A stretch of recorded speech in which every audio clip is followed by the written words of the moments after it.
Everybody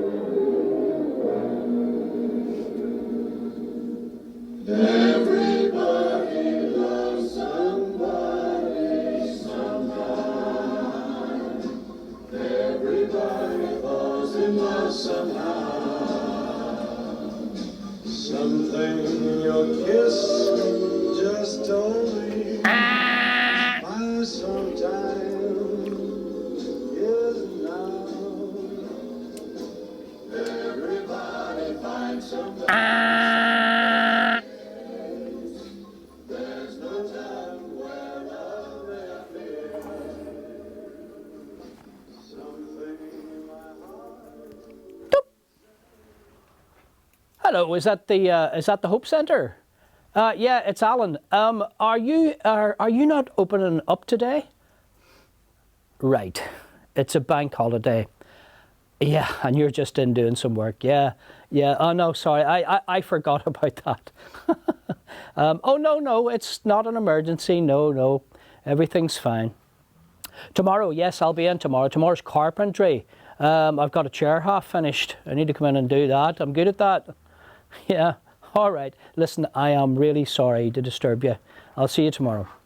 Okay, no problem. Thank you. Thanks. Bye. Doop.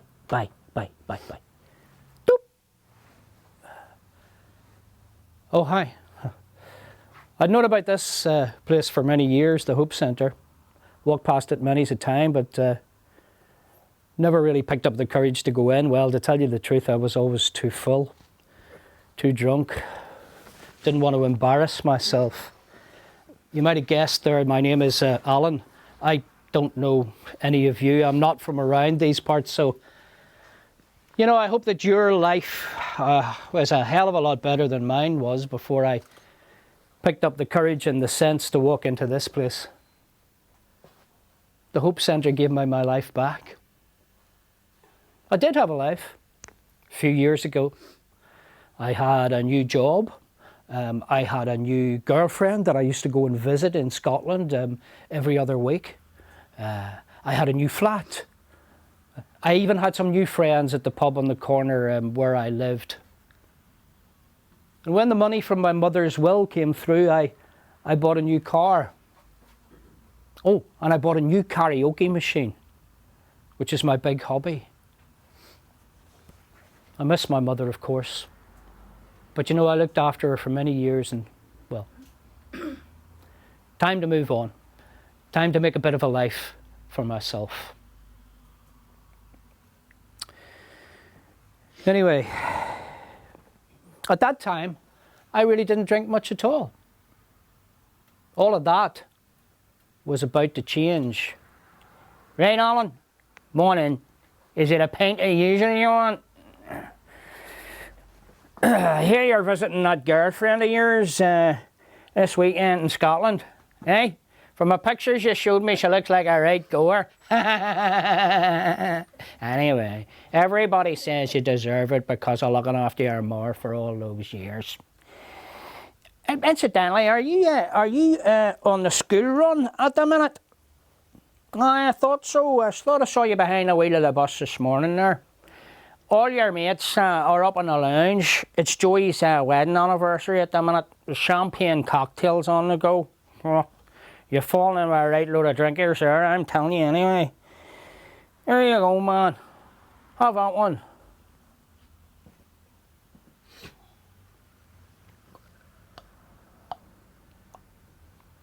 Oh. If only it could have stayed that way. The way it was in the pub that weekend. Boop, boop, boop, boop. Hey, doop. Jane. Yeah, how are you? Yeah, I'm good. Yes, I'll be there tomorrow. Yes, I'll get into Loch Ryan, I think about 10 o'clock or so. How are the kids? The girls? Good. Oh, that's good. Yeah, I'm good too, thanks. You want to talk to me? Certainly you can talk to me. Sounds a bit serious. Oh, it is a bit serious. No, listen. Leave it until tomorrow, sure, and we can talk about it then. Sure, there's nothing that we can't sort out. Okay? All right. Or I love you. Right. Bye. Bye. Bye. Bye. Bye. Bye. Doop. All that weekend she was cold and distant. I could tell she wanted to talk to me about something, but she never got round to it. And then when she was leaving me back to the ferry, it all spilled out. Alan, I am really, really sorry, and we're going to have to maybe park this for a while and maybe take a wee break. I have been really grateful, and we'll always be friends, Alan, but for now, it's kind of time that we said goodbye.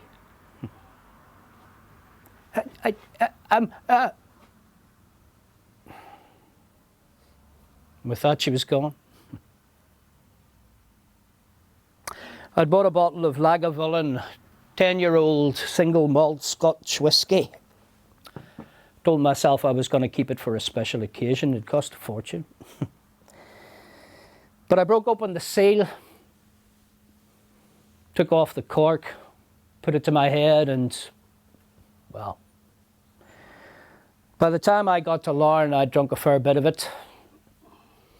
By the time we disembarked, I drunk a fair bit more, and by the time I got onto the quayside, I was smashed. It was just about all I could do to stand up to call a taxi! And when I got home, I slumped into the chair and I fell asleep.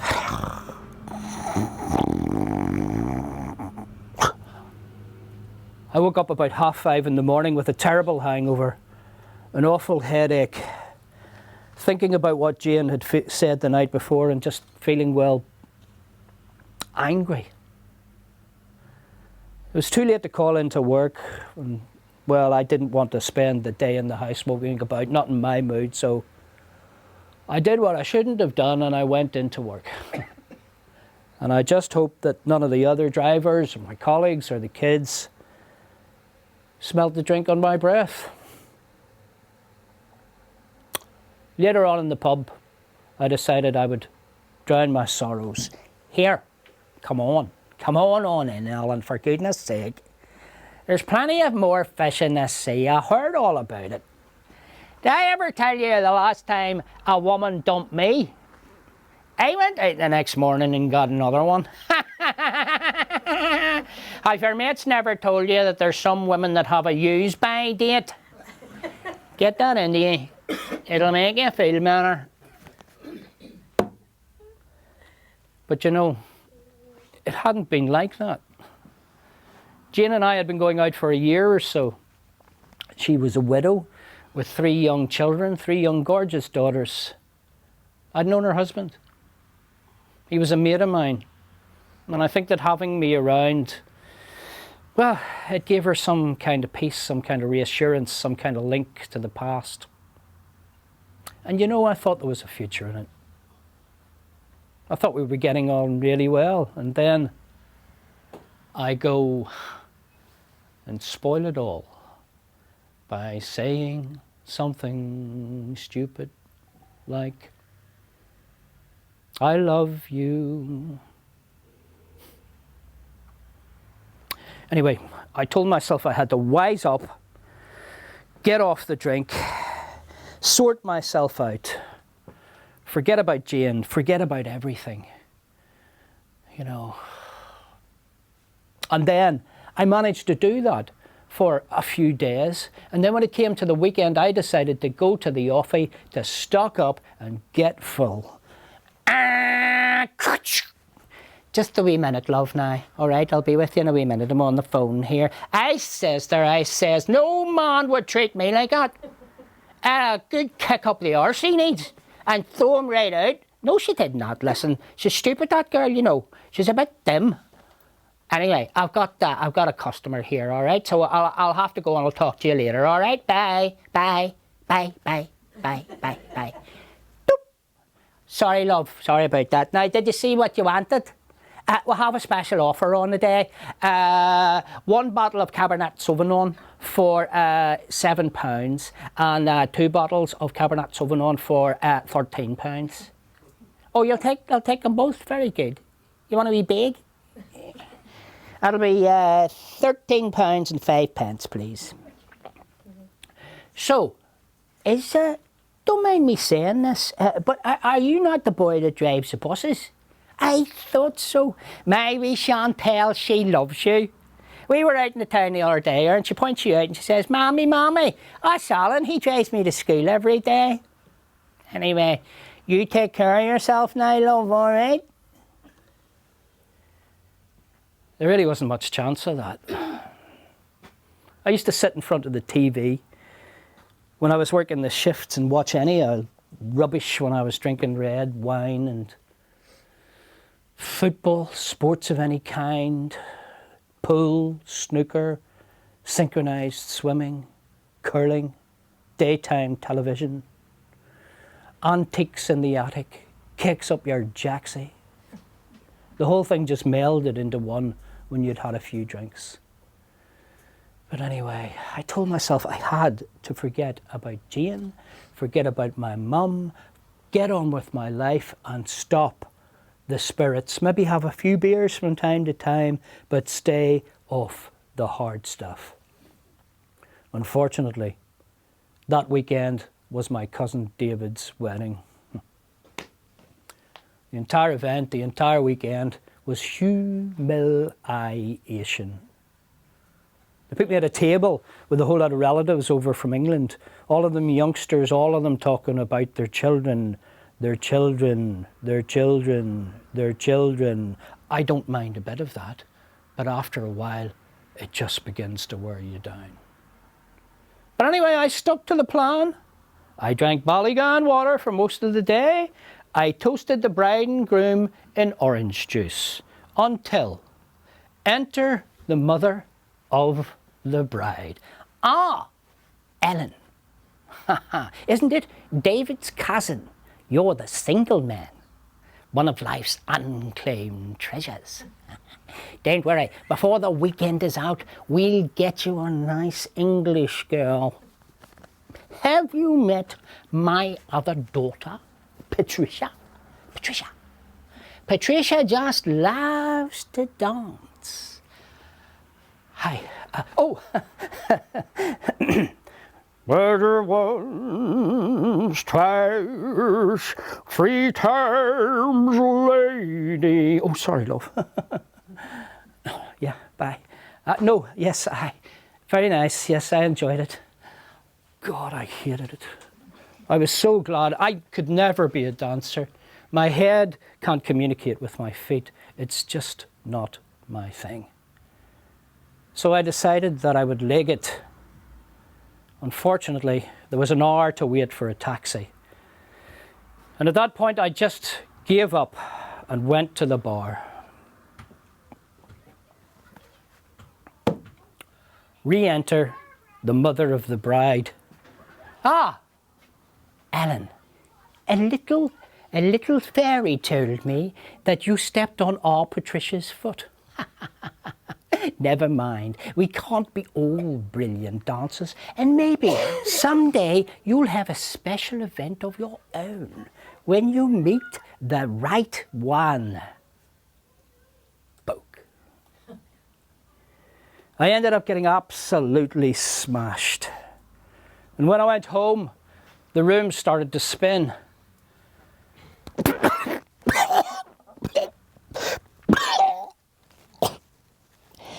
Well, I'd been sick before, but there'd never been blood in it before. And so I thought, I have to go and see a doctor. Alan, isn't it? Yes. Do come in. Now, what can I do for you? Really? And how much would you say you are drinking? Oh, that is quite a lot. Have you ever thought about cutting down? Perhaps sticking to beer, perhaps Guinness. You could have 2 pints a night for 1 week. Then 2 pints every other night. Then 2 pints twice a week, and so on until eventually you cut down to 21 units maximum. Or, if you thought about giving up completely, I have a leaflet here. Yes, here. These organizations can help you. But you have done the right thing, Alan, the difficult thing, coming to the surgery today. That is the first thing. It is a very brave move. Well done. Now, we will take your blood pressure later on, and if you take this little sample bottle and do a wee, we will have it analysed, and I will call you back in a week or so, and we will see where we go from there. Is there anything else? I lied to the doctor, of course. Don't we all lie to doctors? Truth is, I was lying to everyone. Lies had become a way of life. I was lying to myself. I was lying to my mates. I was lying to the doctor. I was lying at work. I, at that stage, managed to convince myself that I had become a social drinker. I used to go to the pub and have a few pints, and it was all right, and I was the life and the soul of the party. But what they didn't see was the 4, 5, 7 straight whiskies that I used to put down me when I came home every night. And then at weekends, I'd try to soothe all the pain with a nice cold bottle of Chardonnay. And of course, it was always karaoke.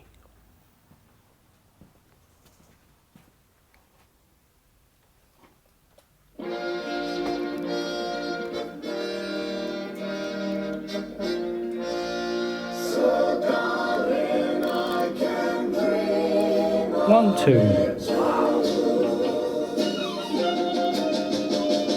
Send me the pillow that you dream on.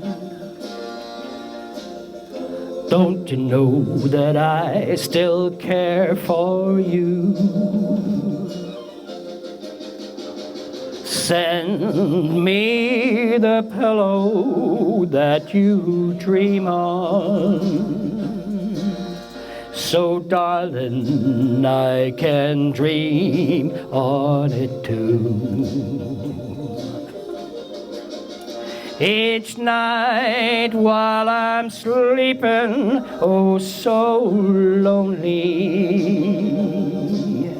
I'll share your loving dreams that once were true. So send me the pillow that you dream on. So darling, I can dream on it too.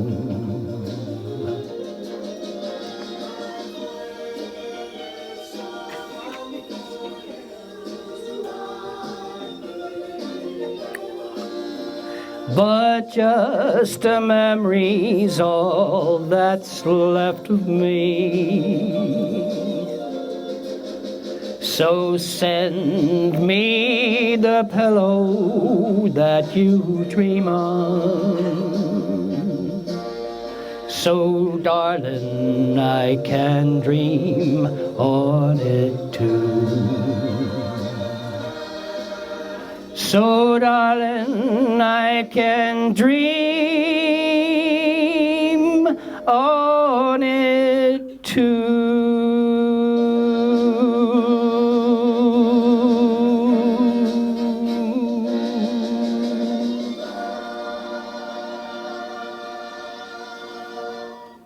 Karaoke. Yeah. And you know, if I ran out of drink, which generally happened at about 11 o'clock, I would get in the car and drive to an offie or to a pub that I know served after hours, over the counter, whatever hours you turned up. I know it was the wrong thing to do, but I did it. And when I was at the wheel, there was no self-pity. I was a Formula 1 driver at the wheel, totally in control of an out-of-control life. Boy racer.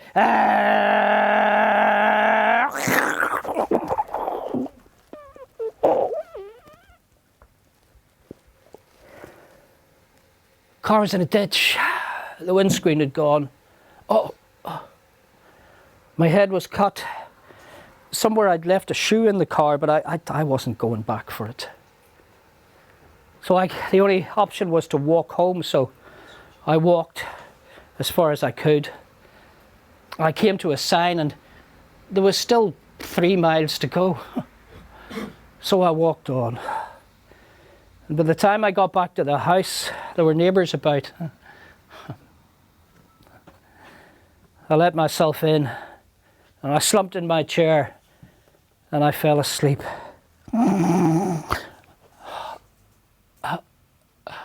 And I woke up at about 7 o'clock in the morning. It was too late to go to work, so I phoned in sick. And then I phoned a mate of mine who had a pickup truck. He arrived and took one look at me and just shook his head. Took us about 2 hours to find the car, I think. I couldn't remember where it was in the ditch, but we found it and we dragged it back to the house.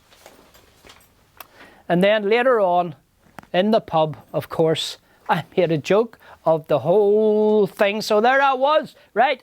I've got one shoe on and one shoe off, and I'm limping and I've cut my head, right?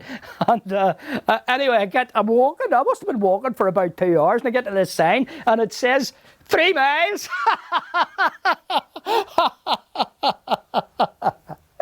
And then my mate Jackie came over. Come here. Come here. You see, you boy, are you sure it wasn't Arthur Guinness that was driving that car? Fucking wise up. Remember how you earn your living? Wise up, knock it in the head. It was about that time that I started remembering the family stories. My grandfather delivered coal in a horse and carriage, a horse and cart. Used to be as black as your boot. Used to get paralytic in the pub afterwards with all the old farmers. And the old farmers, you know what they would do when he's lying on the ground? They'd get him up again and they'd set him on his feet and they'd put him on the cart and they'd whack a horse on the back of the ass and the thing would just take off and go home of its own accord.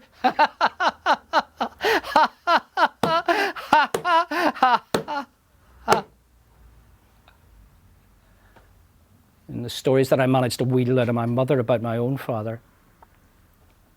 He drank himself to death when he was 35. I was 6. I never knew him.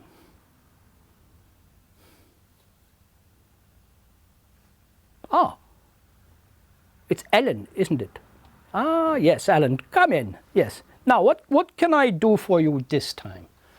Palpitations, really. Let me listen to your heart. Nope, I cannot hear any difficulties with your heart, but what you do have is a small chest infection, so I will give you some antibiotics for that. Now, what about the drinking? I have been thinking that we should send you for a liver scan. Really? You've got it under control? Oh. And how many units? 18. Well now, that is fantastic. I wish all my patients were as good and as self-disciplined as you are. Well done. He knew I was lying, of course.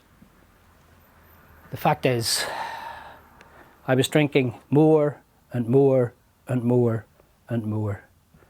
The only thing that got me up in the morning, to be honest with you, was driving those lovely kids to school in the bus.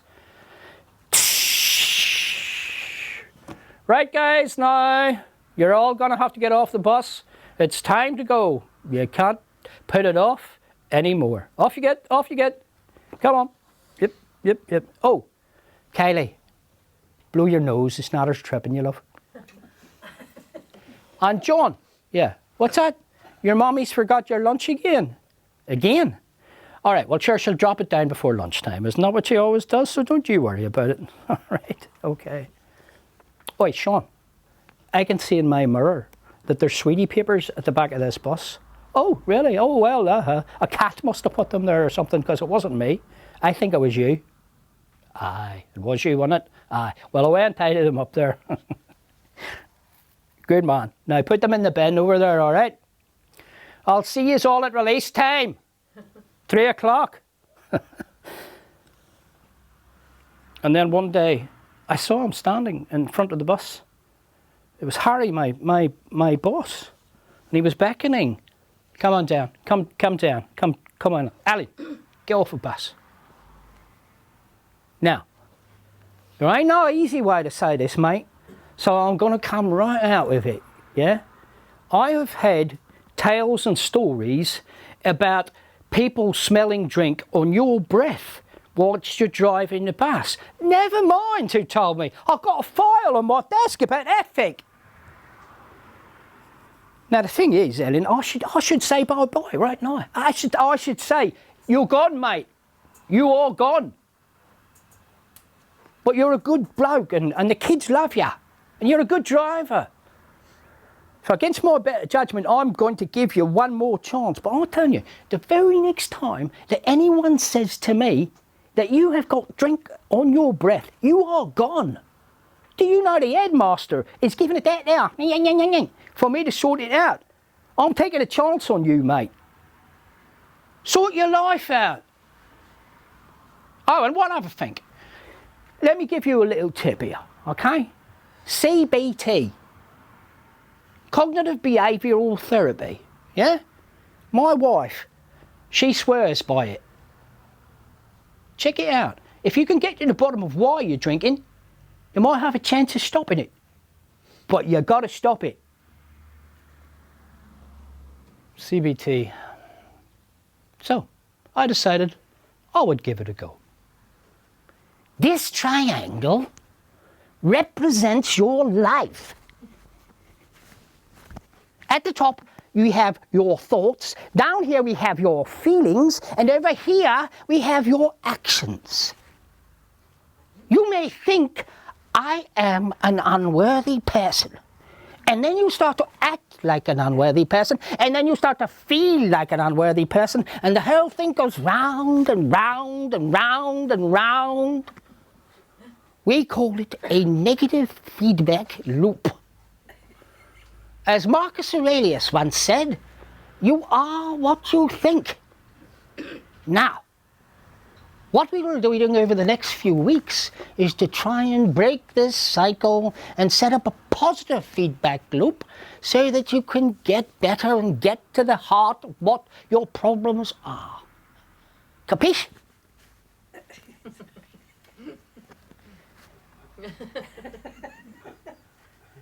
She meant well. She's just out of college. As far as I could see, it was all out of books. I'm being too hard. Maybe that triangle thing does mean something to someone.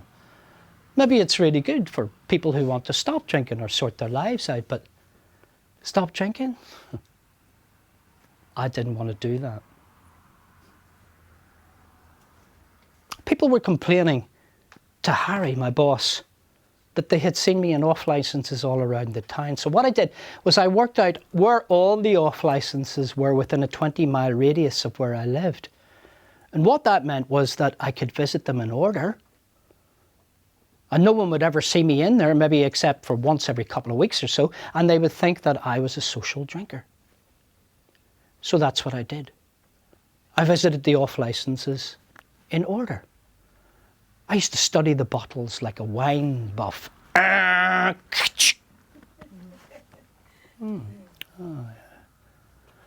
I see Sir has picked up a very, very special bottle of wine. Direct from the Lebanon. Limited supply. We have only just got them in. They go really delicious with camembert crackers and white grapes. Absolutely delicious. And you know what the really good thing is? We can do it for you for a very, very special price. £26.80 a bottle. And I could do you a very special deal on a case of 6 or 12.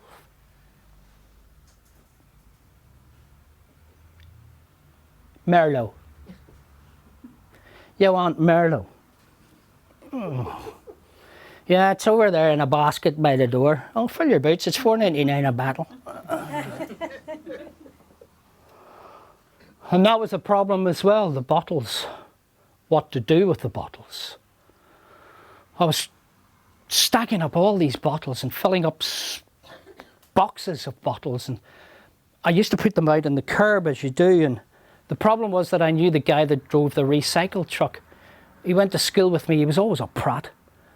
And then one day he leaned out the window and he shouted, "Oh, yeah, you having an all-day party, all night, all week, all month? When's it end?" So that was the end of putting the bottles out. So I used to keep them in my boot and take them down to Tesco's and get rid of them that way. You know, I thought that no one knew. I genuinely thought that no one knew that I was a heavy drinker. Honestly. And yet I looked like a heavy drinker, I smelt like a heavy drinker, I sounded like a heavy drinker, I walked like a heavy drinker. Everybody knew I was a heavy drinker. The only person that didn't know or wouldn't say, wouldn't be honest, was me.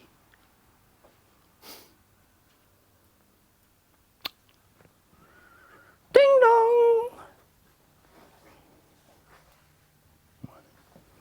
Ding dong! Who's that? My own brother, another prat. Haven't seen him for 2 years or so, and now he turns up at my door late at night. "All right, Munger! All right, what about you, mate?" I was in the area, like I was cruising around. I said to myself, "I'll go and see my wee brother, see how he is." Mary. Oh, Mary's the best now. I wish we'd get her more hours at work. The kids are grown up. They're big rugby players now, you know. Oh, aye, things are going well. And, you know, I was in the doctor's the other day, and I picked up a leaflet. And it's about Alcoholics Anonymous. I'm not saying that no, but I've heard that they do really good things for people. Some people swear by them, and I'm not saying that, but you could maybe, if it was, you know, you could think. Anyway, look. I am really, really badly parked out there, you know, like on a curb and stuff. And you know what they're all like round here, the traffic wardens. So I better go, like, otherwise, well, you know. Anyway, keep her lit. Good.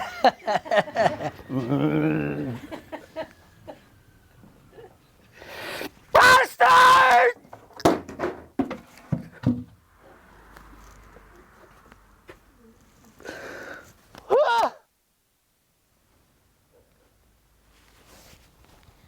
That night I couldn't get enough drink into me. And of course, as usual, I ran out.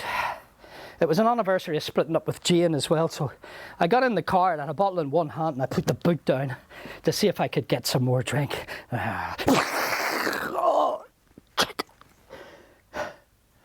Oh, look, I am really, really sorry, mate.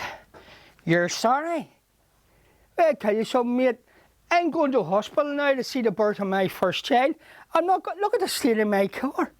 You came through a red light there. I'm not going to get there now, am I? What were you? Hang on a minute. You have been drinking. You have been drinking. Whoa. Wait till the police get here. Oh, you're sorry. You'll be bloody well sorry when they get here because they'll throw the book at you. Bastard.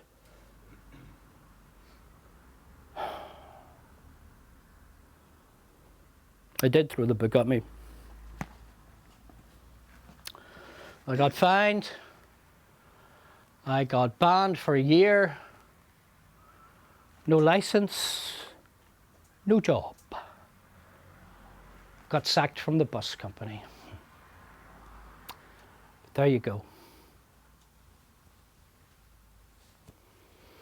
I'd started to drink all the money. I'd finished practically drinking the money that my mother left me in her will. But I had a savings account, and so I cashed that in. And I started to drink that as well. But then again, there's always karaoke.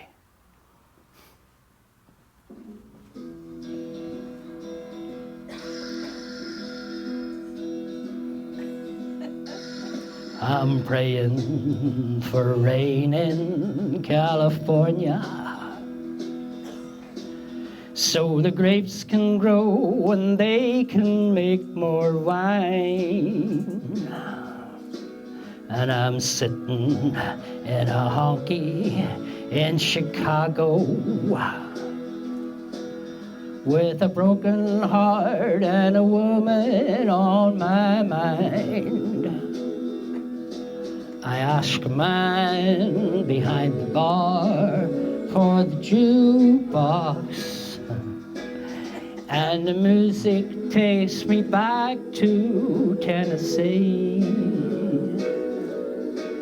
And when they ask who's that fool in the corner crying, I say, little old wine drinker me.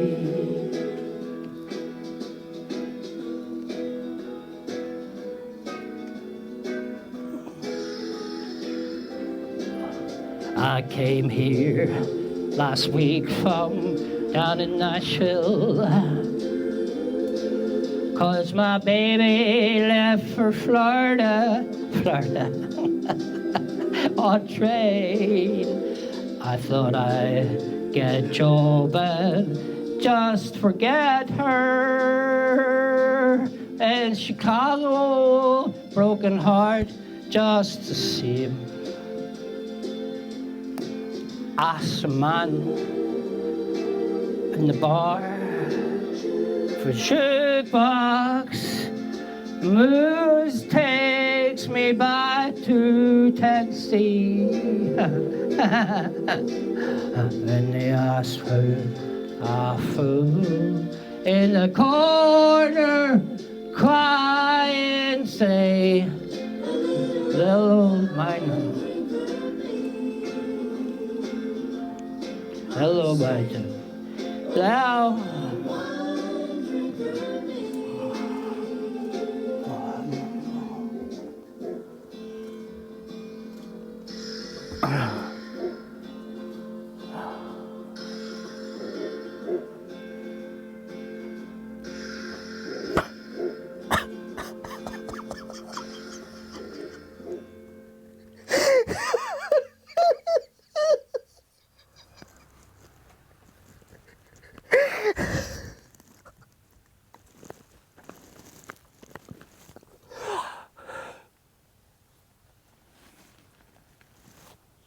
Jackie came round and he said he'd bring his wife round and they would help me to tidy up, and he said I should come back to the pub and I could drink tea or orange juice or whatever, and they would advise me and it would all be all right and my friends would help me.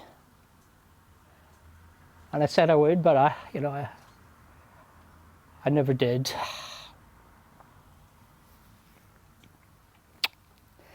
By then it was tins of tasteless lager, vile bottles of cheap wine, huge bottles of strong cider, anything I could get my hands on. Every now and again I would go to the Spar at the corner of the street and I would get some groceries. Cheese sandwich, boop. Tin of beans, boop. Coke, boop. Cheese, boop. Whatever. I wasn't eating much anyway.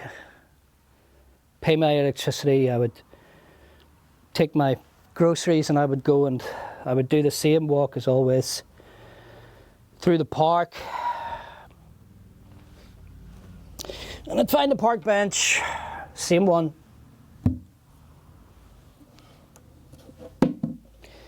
And I'd sit on it and I'd look over the lake. Sometimes people would pass me and they'd say, What about you, mate? You feeding the ducks? I wasn't interested in the ducks. I was interested in the big tree behind me and the big strong branch on that tree. Because I knew a gate in the park stayed open all night. The thing that really worried me, actually, it's stupid, was buying the rope. You'd go into B&Q and you'd say to some spotty youth behind the counter, have you got any binder twine? And he'd say, we've got all kinds of binder twine, mate. All kinds of colours and strengths. What's it for? And you'd say, I'm thinking of hanging myself. Anyway. I went home and I used to read through the leaflet again and again that my brother had left. Are you powerless over alcohol? Hell yes.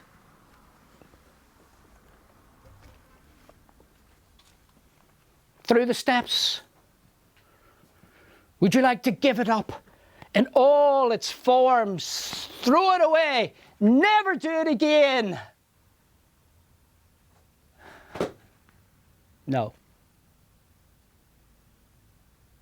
And then it happened.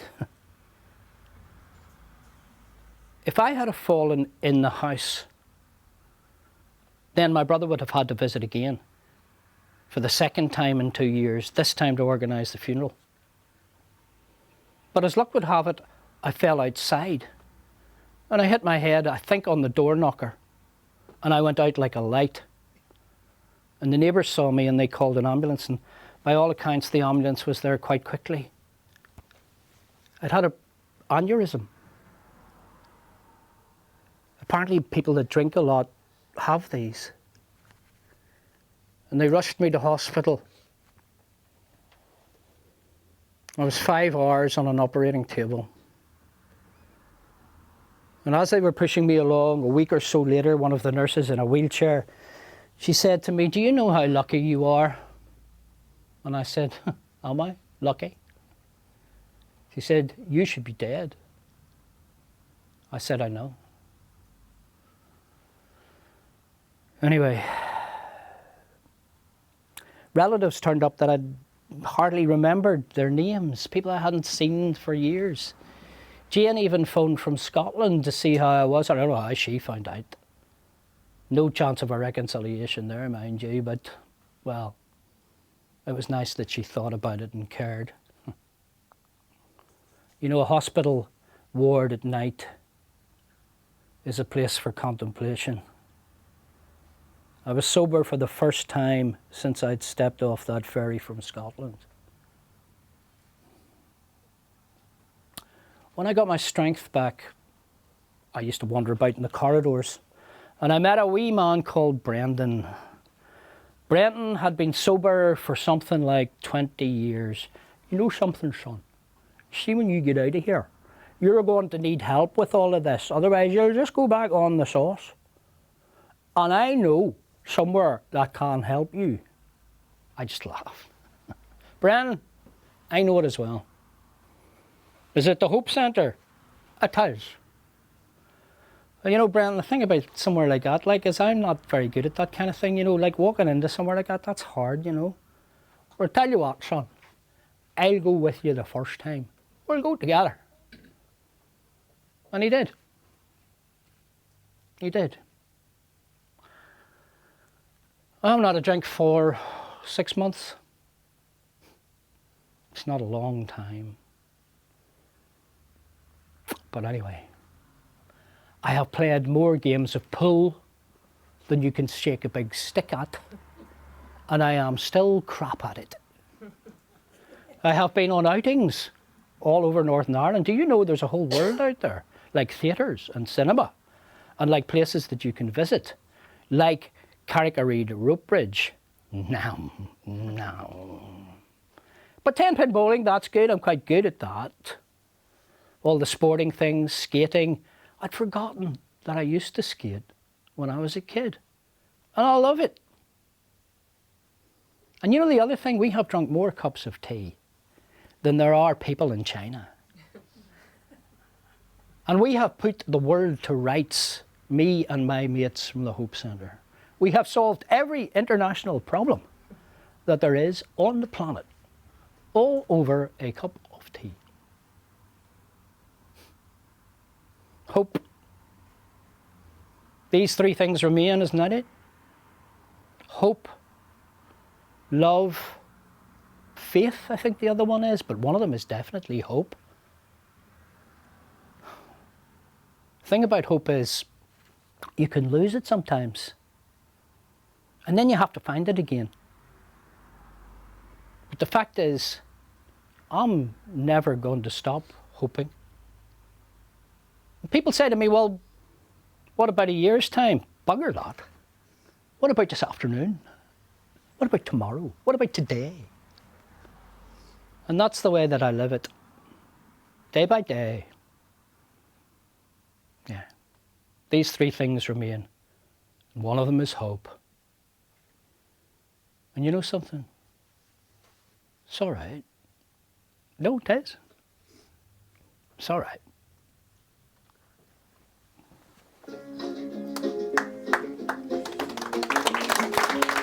It's knowing that your door is always open and your path is free to walk.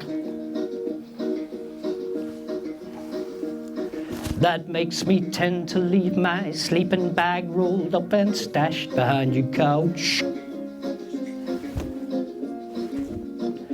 And it's knowing I'm not shackled by forgotten words and bonds and the ink stains that have dried upon some line. That keeps you in the back roads by the rivers of my memory. That keeps you ever gentle on my mind.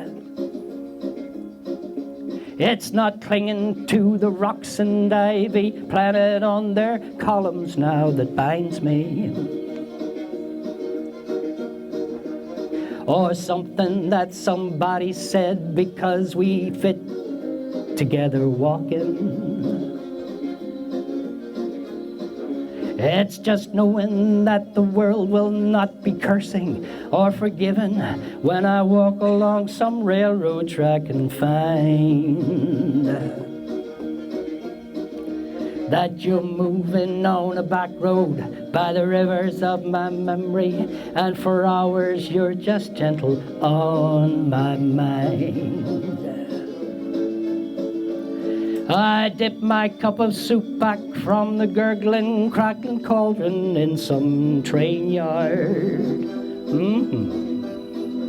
And my beard's a roughening coal pile and a dirty hat pulled low across my face. Cupped hands around a tin can, I pretend to hold you to my breast and find that you're waving from the back roads by the rivers of my memory, ever smiling, ever gentle on my mind.